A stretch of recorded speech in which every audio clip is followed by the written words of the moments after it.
اب وہ کہہ رہے ہیں کہ ہم لوگ جو ہیں ہم لوگ تو پہلے بھی ملوث نہیں تھے کسی بھی چیز میں, آپ لوگ ہمیں انوالو کرنا چاہتے ہیں تو we are not going to let that happen.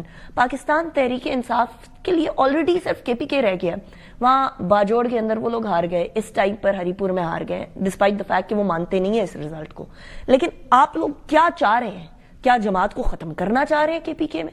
کیوں ملاقات نہیں کرا دیتے آپ ان کے بانی سے؟ ان کی 8 دفعہ ایک وزیر اعلیٰ جا کر خوار ہو کسی جیل کے سامنے, یہ اچھا لگتا ہے؟ جی بہت شکریہ انیکا, اگر آپ اجازت دیں اور آپ کا پروگرام متعامل ہے یعنی ٹائم ہے پڑا, تو جو انہیں باتیں کی ہیں میں چند سیکنڈ میں ان کو رسپونڈ کر دوں. ایک تو 9 مئی کے حوالے سے چونکہ بڑا اہم معاملہ ہے, ظاہر ریاست کا موقع دینے کے لیے میں ہی موجود ہوں, اس لیے میں اس کو اناٹینڈ نہیں جانے دوں گا. ریاست کو زیفا صاحب ذرا ڈیفائن کر دیں. جی ریاست جو ہے ہر وہ شخص جو حکومت میں ہے اور پاکستان کا وہ حلف اٹھاتا ہے وہ ریاست ہے, میں سمجھتا ہوں. تو اس طرح تو پی ٹی آئی کے سارے گورنمنٹ یہ بھی ریاست کا حصہ دیکھیں, یہ ریاست پہ حملہ آور ہوتے ہیں حلف اٹھا کر, حلف کی وائلیشن بھی تو لوگ کرتے ہیں. لیکن حلف تو نوٹ ہے نا, نہیں میں نے کہا وائلیشن تو کرتے ہیں نا, تو ظاہر ہے چلیں وہ ریاست, وہ بھی اپنے آپ کو ریاست کے, میں اس میں کوئی ان کو سے دور نہیں کر رہا. اچھی بات ہے کہ اگر ان میں اتنی محبت آ گئی ہے کہ اپنے آپ کو ریاست سمجھنا شروع ہو گئے ہیں تو اچھی بات ہے, میں تو اس کو خوشائند سمجھتا ہوں. پہلی بات تو یہ ہے کہ 9 مئی کے حوالے سے یہ بالکل غلط نیریٹو دیتے ہیں کہ جی فوٹیجز سامنے لے کر آئیں. دیکھیں پہلی بات تو یہ ہے کہ ان کی صف اول کی لیڈرشپ کور کمانڈر ہاؤس کے باہر موجود تھی, یہ کہتے ہیں ہمارے بندے نہیں ہیں. ان کی صف اول کی لیڈرشپ یہاں جی ایچ کیو کے باہر موجود تھی, کہتے ہیں ہمارے بندے نہیں ہیں. صف اول کی لیڈرشپ آپ کے چینل میں فوٹیجز چلائی ہیں میاں والی کی بیس پہ حملے کر رہی تھی. اب ان کی بات کا جواب دے دیتا ہوں کہ لوگوں کو معافی کیوں دی گئی. دیکھیں اگر کوئی بندہ منصوبہ بندی کا حصہ نہیں تھا اور احتجاج کی رو میں وہاں چلا گیا اور اس کو اس بات کا احساس ہوا, اس نے معافی مانگ لی, تو ریاست نے بڑا دل کیا. نہیں لیکن اگر کسی نے حملہ کر دیا ہے اور معافی مانگ لی ہے, ایسا کوئی بندہ نہیں. یہ جو جن لوگوں کو بھی ریاست نے معافی دی ہے وہ لوگ ہیں جو منصوبہ سازی کا حصہ نہیں تھے. ایون کہ بانی تحریک انصاف کے لیے ریاست بڑا دل کرنے کو تیار تھی. بانی تحریک انصاف نے تو ایک دفعہ بھی یہ نہیں کہا کہ غلط واقعہ ہوا ہے یا لوگوں نے غلط ایجیٹیشن کی ہے, آپ لوگوں کو سزائیں دیں. آپ نے تو ایک نیا نیریٹو دے دیا کہ جی 9 مئی جو ہے اس کی بہت ساری ویڈیوز بھی سامنے ہیں, وہ ڈینائی کریں یا آپ لوگ ڈینائی کریں, دونوں سمت میں ڈینائی کچھ نہیں کریں تو کر نہیں کر سکتے. مجھے یہ آپ کر رہے ہیں کہنا شفیع صاحب, میں باقی جاؤں گا, ویڈیوز آپ لوگوں نے شیئر کی ہوئی ہیں انفارچونیٹلی. مجھے یہ چاہیے اب آگے بڑھنا, ہم پاسٹ میں نہیں رہ سکتے.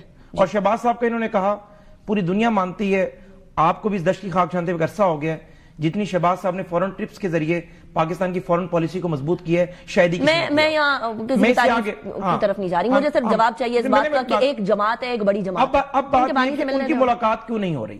ایک تو بات یہ کہ بانی تحریک انصاف کی ملاقات ان کا کوئی آئینی و قانونی حق نہیں ہے. یہ میں ایک نئی بات کر رہا ہوں نا, کیوں آئینی و قانونی حق؟ اب میں اس کو اسٹیبلش کروں گا اپنی اس بات کو. پہلی بات تو یہ کہ سزا یافتہ مجرم جو ہوتا ہے, جیل میں جو قید ہوتا ہے, اس کے فنڈامنٹل رائٹ اور ایک آزاد شہری کے زمین اسمان کا فرق ہے. ایون کہ اگر آپ ملزم ہوں تب بھی آپ کے فنڈامنٹل رائٹ وہی ہوتے ہیں جو ایک آزاد بندے کے ہوں. لیکن جب آپ سزا یافتہ مجرم بن جاتے ہیں تب کبھی بھی آپ اس طرح حقوق استعمال نہیں کر سکتے جو آزاد شہری کرتا ہے. عدالت کو یہ بات نہیں پتا, عدالت نے کہا فیملی کو ملاقات کرنے دیں, وکلا کو ملاقات ایک ڈیڑھ منٹ دیں گے, سب سوالوں کے جواب ہو جائیں گے. ایک ڈیڑھ منٹ ہے. عرض یہ ہے کہ بانی تحریک انصاف سزا یافتہ مجرم ہے اور وہ یہ کہتے ہیں میں بطور سزا یافتہ مجرم ہوتے ہوئے ایک سیاسی جماعت چلاؤں گا, جبکہ میاں نواز شریف کے خلاف وہ خود سپریم کورٹ گئے تھے اور ثاقب نثار سے ہمارے 2 سینیٹرز کو نااہل کرایا تھا کہ ان کی ٹکٹوں پر ایک سزا یافتہ بندے کے یا ڈسکوالیفائی بندے کے سائن موجود ہیں.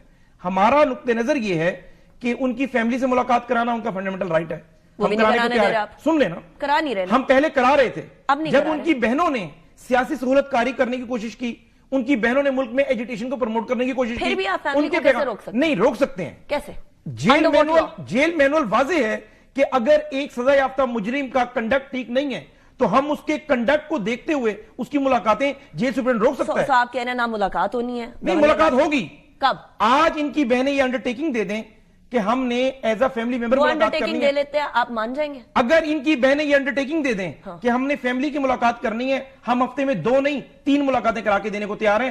میں ورنہ اس پوزیشن سے ریزائن کر دوں گا, لیکن ان کی بہنیں لکھ کر دیں کہ ہم فیملی ممبر کیسے ملاقات کر رہے ہیں. یہ بات اہم ہے, آخری 10 سیکنڈ. اگر ان کی بہنیں اس ملاقات کو سیاسی مقصد کے لیے استعمال کرتی ہیں, کے پی کے کی کیبنٹ بنانے کے لیے, کے پی کے میں وزیر اعلیٰ تبدیل کرنے کے لیے, کے پی کے میں آپریشن رکوانے کے لیے, پھر ہماری طرف سے نو ہے. تو وکلا کی ملاقات دیکھیں, وکلا کی ملاقات بھی جتنے وکلا ہیں کوئی ایک بندہ ایسا نہیں جس نے لیگل میٹر پہ ڈسکس کرنی ہو, نہیں, سارے لوگ وہ اچھا کی ملاقات تو آپ اسلام آباد ہائی نہیں کورٹ کر نہیں, سکتے. اسلام میں بتا رہا ہوں آپ کو, اسلام آباد ہائی کورٹ کا جو مارچ کا آرڈر اس میں کیا لکھا ہوا ہے, اس میں واضح ہے کہ آپ ملاقات کے بعد کوئی سیاسی گفتگو باہر آ کر نہیں کریں گے. آپ تو سیاست کر رہے ہیں. اگر وہ فار ایگزامپل اگر وہ آپ کو دے بھی دیتے ہیں نا انڈر ٹیکنگ, تب بھی میں آپ کی طرف ہی آ رہی ہوں شفیع صاحب, وہ انڈر ٹیکنگ دے بھی دینا تو آپ لوگوں نے ماننی نہیں ہے. میں ابھی لکھ کے دینے کو تیار ہوں. ان کی شفیع صاحب سے بات کر رہا ہوں, میں جواب کر رہا ہوں آپ سے. شفیع صاحب اچھا آپ یہ کمٹمنٹ لیکن میں آپ یہ کہہ دیں کہ ان کی بہنیں فیملی ممبر کیسے ملنا چاہتی ہیں, کوئی سیاست نہیں کریں گی, شفیع صاحب سیاست نہیں کریں گی.